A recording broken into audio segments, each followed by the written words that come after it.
মামা তোমার নামটা কি? বিপ্লব। মিথ্যা কথা কবা না। না, তুমি হিন্দু না মুসলমান? মুসলমান। তোমার কটা কথা বলে দিয়ে যাবো, কথা কটা যদি সত্য হয় সত্য বলবা তো? জি।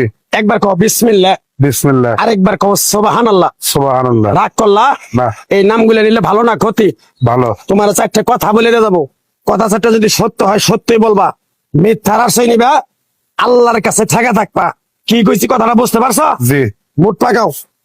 তুমি এমন একটা ব্যক্তি যে কয় আইলো তার পিছেই যাও, গেলে পরে তোমার ক্ষতি হয়, লাভ হয় না। কথাটা ঠিক না বে ঠিক? ঠিক। রাগ করলা? না, না। যখন তোমার কাছে টাকা পয়সা থাকে তখন তোমার আপন বন্ধু বান্ধব, কাছের মা বাবা মা থাকে।